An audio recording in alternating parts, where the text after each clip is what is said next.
Hello, Lagim fam. There's been some recent development in this case that I've not been able to include in this episode when I was recording it because I started writing and recording this episode last week. So please stay until the very end of this episode to learn what that recent development is all about. It is a tiny, tiny detail, but it is very important in this case. Okay, now onto the show.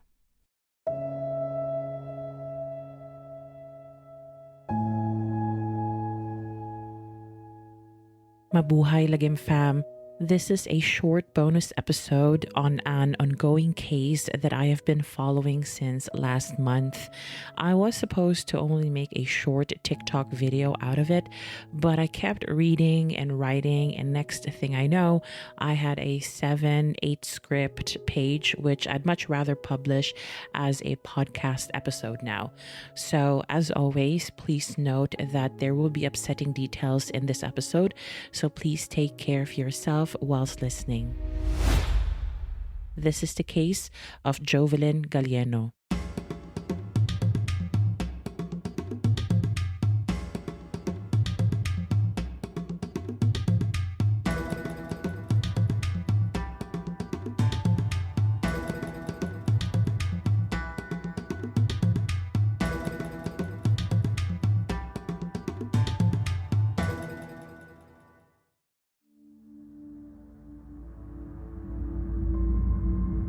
On the 5th of August 2022, a BS criminology student from Palawan was reported missing.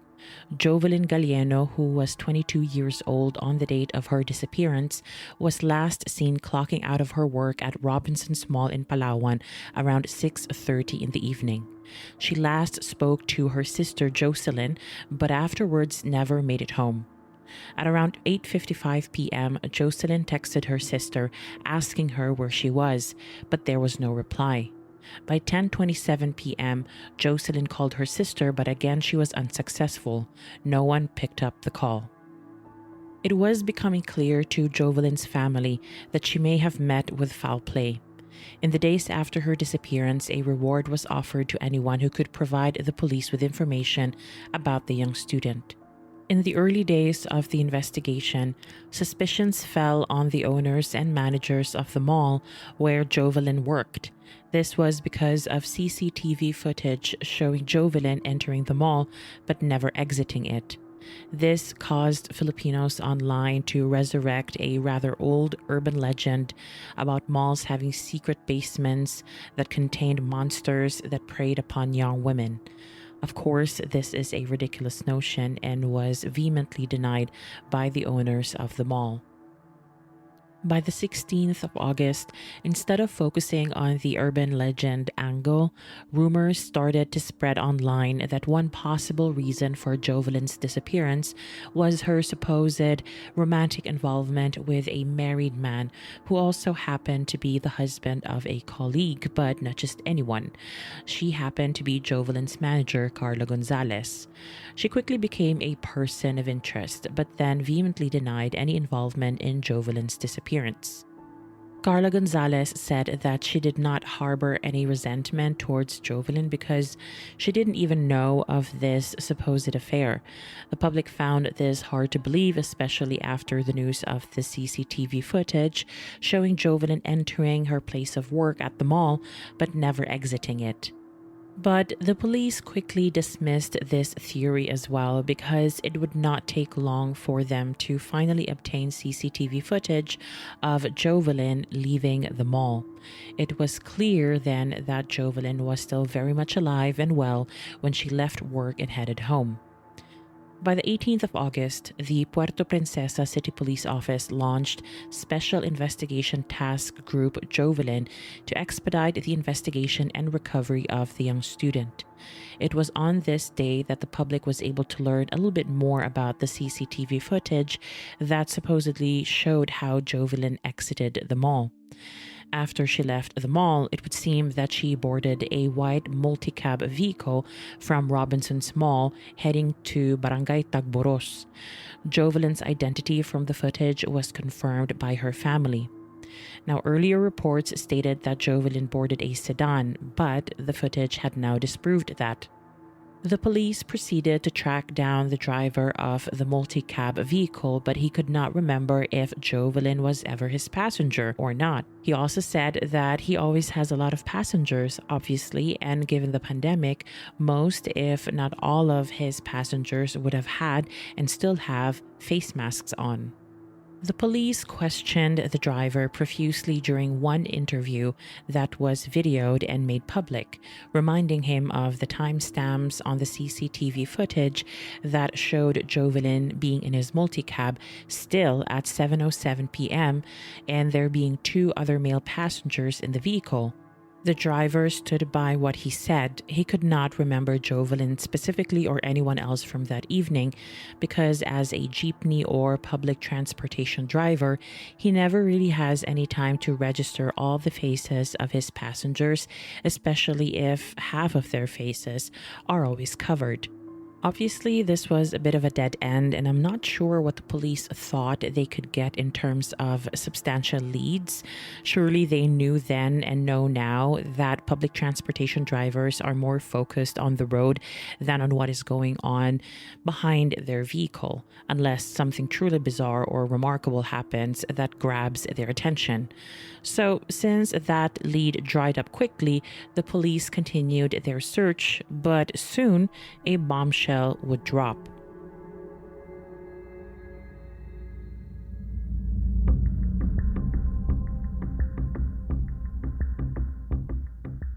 By the 23rd of August, the case of Jovelyn Galleno was blown wide open.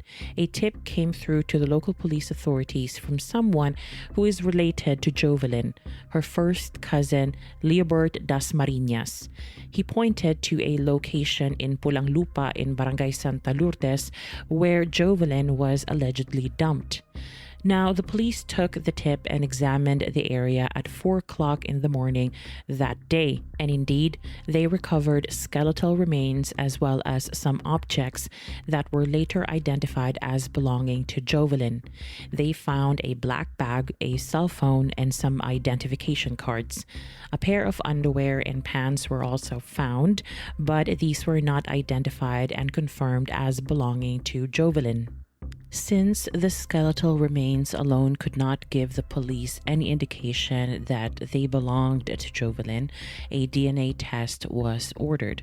It was odd to the police and to Jovelyn's family, who would later be informed about the discovery, that no soft tissue was found on the skeletal remains, despite Jovelyn being missing only for 3 weeks. The family is especially skeptical because, firstly, when they were informed about the discovery and the objects found with the skeletal remains, the objects were already packed. I feel like they were saying here that there was no way to properly examine the objects, short of touching them, of course, because they had to be sealed. And I think that this may have been standard procedure anyway, but I cannot be sure what the family meant by packed and what their grievance is towards this specific aspect or what exactly they expected in this situation. But it does not help either that the family felt betrayed, that they were never informed ahead of time that a recovery action was going to take place. They felt that there should have been some sort of advance notification or some sort of effort to have them at the site of the recovery ahead of time. In the end, the family never got to see the remains for themselves, which I suppose does not really help them process their grief and with getting some closure as well. Furthermore, and as I've already said, the family also felt suspicious of these skeletal remains because they believe that it is simply not possible for a body to decompose that quickly in a matter of 3 weeks only. Forensic experts who weighed in said that they partially agree with the family because whilst 3 weeks are indeed not enough time for a body to fully decompose, there is a way to remove all soft tissue within a short amount of time, and that is through the use of chemicals. So the police would have to test not only for DNA, but also for any chemical residue on the skeletal remains to confirm or rule out this theory. Whilst we are aware that a DNA test was being conducted, there never was any indication that the police did any other test to confirm the absence or presence of chemicals on the skeletal remains.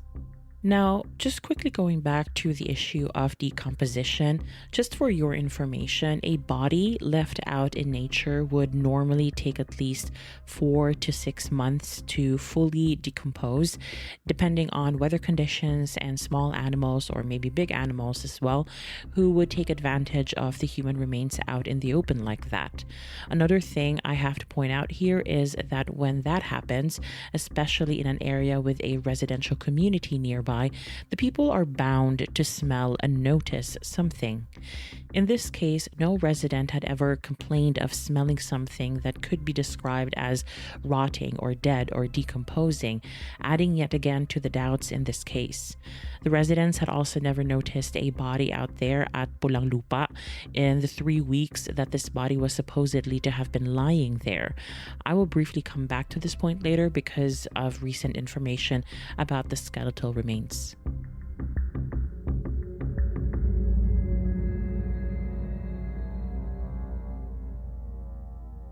So before I move on, let us go back to the person who gave the tip to the police about where Jovelyn's remains were dumped, Leobert Dasmariñas.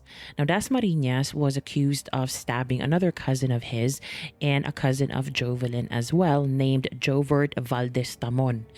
Dasmariñas told the police that the stabbing incident came about because he was accused by Valdez Tamon of raping and killing Jovelyn. He did not take kindly to the accusation and therefore stabbed his cousin. Dasmariñas was subsequently arrested, and with this came the confession that actually Valdez Tamon was the mastermind of Jovelyn's rape and murder. This was also when Dasmariñas told the police where Jovelyn was dumped, presumably by Valdez Tamon. So, having said all that, let us focus now on Dasmariñas' accusations. According to him, he and Valdez Tamon planned Jovelyn's abduction together. The plan was that both of them would wait for Jovelyn to get off at Barangay Tagburos, where she usually got off from whatever public transportation vehicle she would be on, and that the men would then corner her and abduct her. On the night, Dasmariñas said that when Jovelyn got off the multicab, he was the one who started following her whilst Valdez Tamon was waiting for Jovelyn in the direction she was going, essentially getting ready to block her way. Both men apparently made sure that no one was around to witness what was going on. When Jovelyn neared Valdez Tamon's location, Dasmariñas gave him a quick signal by using his lighter. Valdez Tamon then nabbed Jovelyn off the street and forcibly took her into a grassy area. According to Dasmariñas, he saw how his cousin struggled to free herself from Valdez Tamon, but also how she was no match for her cousin. Dasmariñas then stated that Jovelyn was already weak at this point, and shortly after this, she went limp. He said that he witnessed how Valdez Tamon undressed Jovelyn despite being quite a distance from where this was all happening, bearing in mind that it was also most probably dark or at least poorly lit where they were. Dasmariñas then said that his cousin raped Jovelyn and then asked him to approach the scene. Dasmariñas confirmed that when he did approach the scene, Jovelyn was motionless and already dead. He then said that he refused to touch Jovelyn and made sure he went home right away. He said that he did not report the crime committed by his cousin to the police because he feared him. He again insisted that he never raped nor participated in Jovelyn's murder. He was merely a lookout. This was obviously a big bombshell, but there were some people who were not too convinced that Dasmariñas was entirely innocent of the rape and murder of Jovelyn. Her family cast doubt on his credibility, but did not go as far as saying that he had indeed raped and murdered his own cousin as well. The family at this point focused instead on how the police were dealing with the case in general, and it was obvious that as the days passed, they seemed more and more disappointed with the police's entire investigation. They seemed to have lost all confidence in the investigators. They also maintained that the skeletal remains found at Pulang Lupa were not Jovelyn's. As you may have noticed, this is an ongoing issue. In fact, in one article, Jovelyn's sister Jonalyn said that Dasmariñas admitted to her in a private conversation that the skeletal remains found at Pulang Lupa were not Jovelyn's.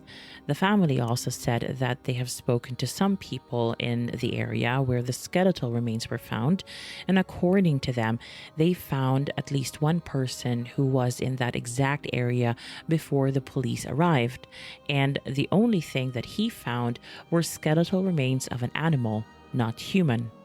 Now, I'm not sure what the family wants to imply here. Are they saying that the skeletal remains were planted, or that the police had mistaken animal remains for human remains? I think it may have been the former rather than the latter, because the family would later learn that in one interview towards the end of August, a resident of Pulang Lupa stated that they saw a black pickup truck near the discovery area around 1 in the afternoon on the 22nd of August, a day before the skeletal remains were found. Hours later, at around 7 that evening, some children saw a person or persons holding at least one pen light moving around the area where the remains would eventually be found. What was this person doing? We cannot be sure. Was he potentially making sure that the remains were exactly where they should be after being dumped there? There were therefore a lot of questions for the PNP given the many speculations and theories that were floating about and still are. In any case, Dasmariñas remained at the center of it all. In the days after his tip and confession about being an accomplice to the abduction, but not the rape and murder of Jovelyn, he was described as acting on edge or weird by Jovelyn's family members. At times, he also acted very scared and sometimes catatonic. The family said, however, that his demeanor seemed to always change when the police were around. He seemed more chatty and confident around them. Soon enough, there would be an explanation as to why Dasmariñas was acting this way.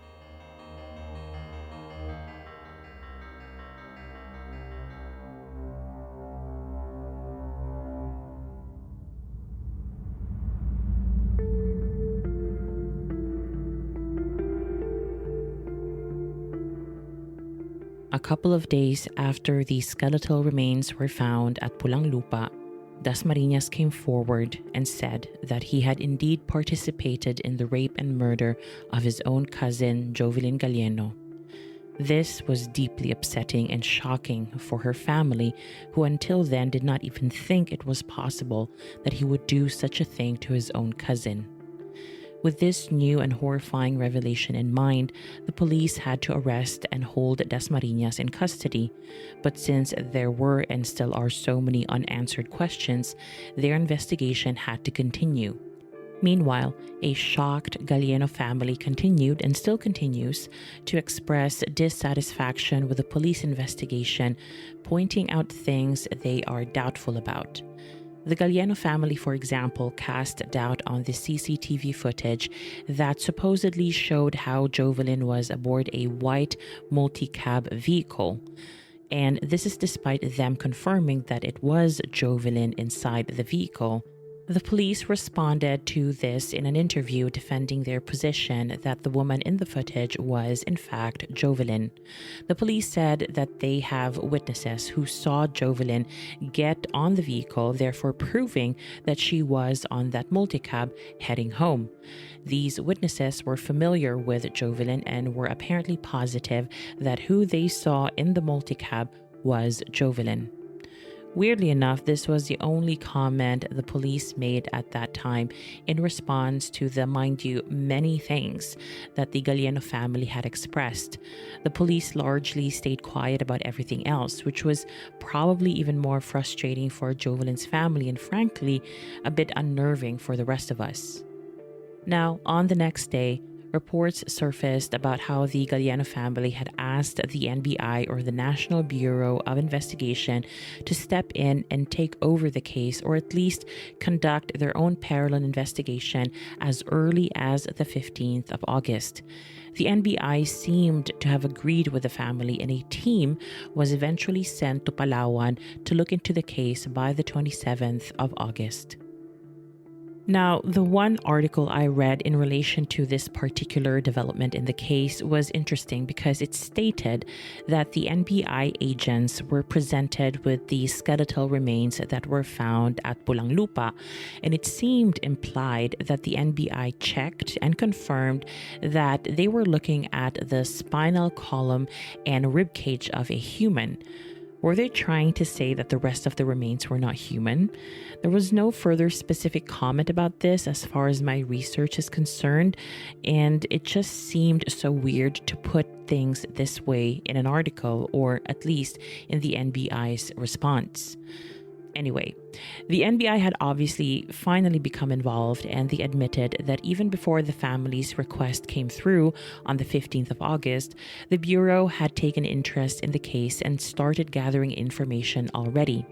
Therefore, by the 28th of August, a day after they first arrived in Palawan, the NBI were already very busy and had already managed to cordon off the area where the skeletal remains were found in the hope of collecting more forensic evidence that the local police may have missed. The NBI agents also expressed that they would also conduct a DNA test to confirm the identity of the person to whom the skeletal remains belonged. In the meantime, and on the other side of things, Jovert Valdez-Tamon had finally come forward to deny all the accusations against him.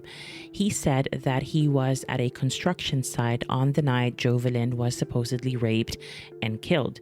His foreman and colleagues backed him up on this. He stated that he didn't know why he was being implicated by Dasmariñas.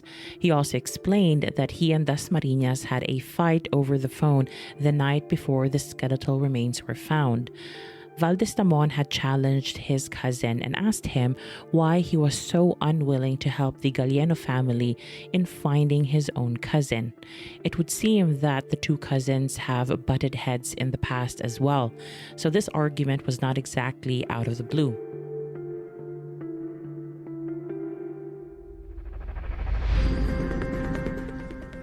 Kumpirmado na mga natagpuang buto sa Puerto Princesa City, Palawan ay sa nawawalang si Jovelyn Galleno. Base po yan sa isinagawang DNA test sa bangkay at sa swab sample na ibinigay ng ina ni Jovelyn. Ayon sa pulisya, 99.9% match ang dalawang sample. Noong August 23, natagpuan ang mga buto sa barangay Santa Lourdes kasamang ilang ID, bag at panggamit na pag-aari ni Jovelyn. Mami naman ang pinsan ni Jovelyn na si Leobert Dasmariñas na sila ang kasama niyang si Jovert Valdez-Tamon ang gumahasa at pumatay sa biktima. Sasampahan ng dalawa ng reklamong rape with homicide.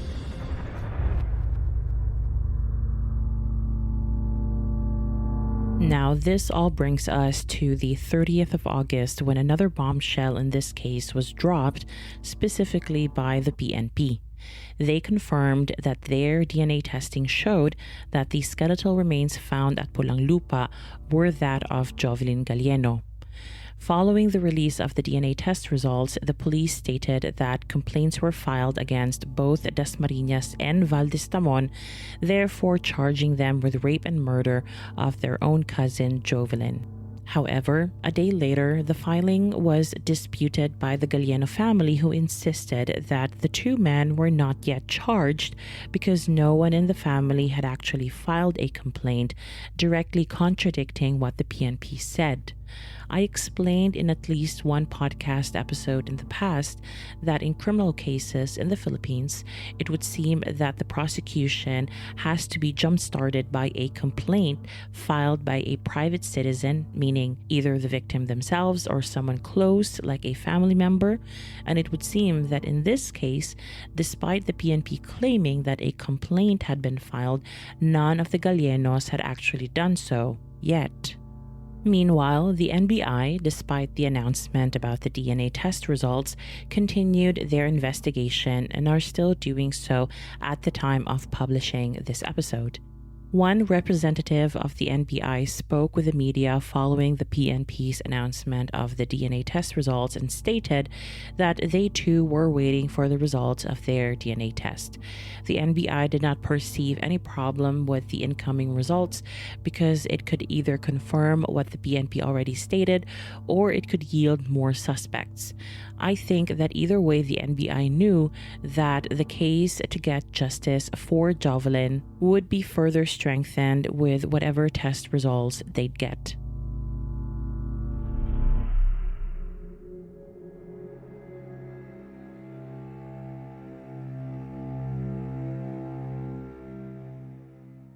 Going back to the issue of filing a complaint against the two suspects in this case, it would seem that this eventually did happen on the 31st of August. The PNP was also asked one day about their opinion on the parallel investigation by the NBI, and the official position was and remains that the PNP welcomes it since both agencies are looking to seek justice for Jovelyn. Now, for about 2 days after that, reports were scarce about this case, but on the 3rd of September, at least one online publication reported that Dasmariñas made big accusations against the police, who apparently offered him money in exchange for him, quote-unquote, working with them on this case, as in exchange for cooperating with him, specifically taking blame for the crime. A police officer named Noel Manalo was the one who allegedly offered the money to Dasmariñas, something that Manalo immediately and vehemently denied. Dasmariñas, probably anticipating that people would not believe this new revelation, indicated in an interview with Senator Rafi Tulfo that he would be willing to undergo a lie detector test to prove that what he said was true. Tulfo then stated that said test would be provided, and if the results indeed showed that Dasmariñas had nothing to do with Jovelyn's brutal murder, then Tulfo would continue to support him, whatever that meant. If the test showed, however, that Dasmariñas had been lying all along, then all support from the senator would cease. Now, let me express a personal opinion here.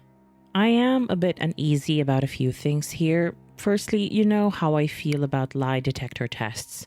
Most of the forensic or criminal justice world has agreed that this is not an effective and reliable tool to determine deceit. All it measures is how stressed you are during questioning. One could be as innocent as a lamb and still be stressed during questioning, and the test will show that, leading some people to believe that there was deceit. Secondly, why and how is a Philippine senator so involved in such a case, even promising support and help to a suspect in a rape with homicide case? Is he doing this for all suspects in all crimes out there? Is he checking in with the victim's family as well, just for good measure? This is rather confusing to me. I feel like, at the very least, the lines between the executive, legislative, and judicial branches of government are so blurry with the senator's involvement in this case, and I do not see how it can ultimately help the case. I am well aware that he hosts a YouTube channel and he is this tough-talking guy who wants to help and point out inadequacies within the system, but he is part of that system now as a senator, and he cannot have it both ways because it undermines his position as an elected official and this volatile case being worked on by not only one but two police agencies. It is simply baffling to me. Now, as for the lie detector test, I'm not sure if this has taken place yet or not. It doesn't seem like it has. Dasmariñas' revelation did not stop at this accusation about being paid to cooperate or essentially to admit the crime on Jovelyn. He also shared that in the process of being offered the money to work with the police in this case, he was also tortured into agreeing with what the police wanted to happen. He said that he was assaulted by men in civilian clothes, but it was implied, at least I think so, that these men man were police officers or at least very much connected to the police force locally. Of course, the local police denied that any torture or assault took place.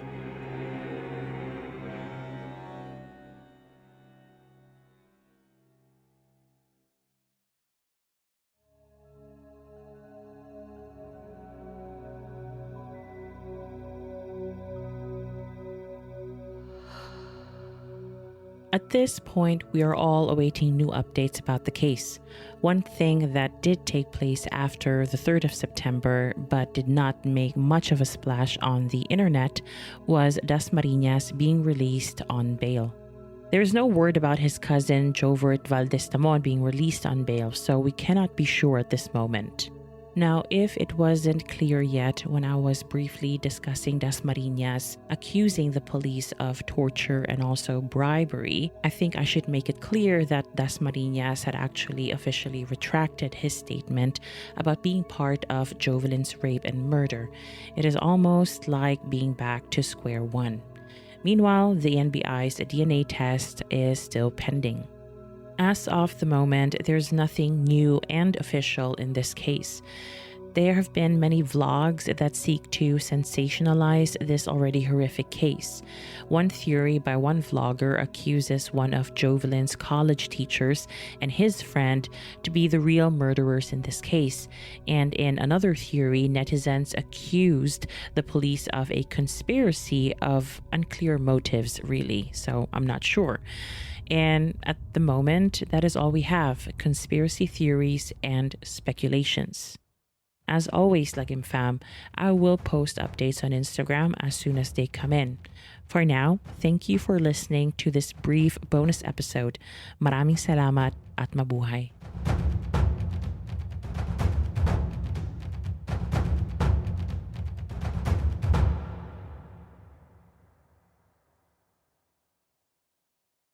Hello, Lagim fam. Thank you for staying until the very end of this episode. Now let us talk about the updates. As of yesterday, the 15th of September, the NBI confirmed that their DNA test results have come out, and sadly, they have confirmed also that the skeletal remains found at Pulang Lupa belonged to Jovelyn Galleno. The other update that I wanted to tell you about was about the lie detector test that Leobert Dasmariñas was supposed to take. I have read that he had definitely taken this lie detector test already, but that the results are still pending. As soon as anything about that lie detector test comes out in the news, I will make an update through my stories on Instagram. Those are all the new updates in this case. I hope you have a great day, and thank you again for listening.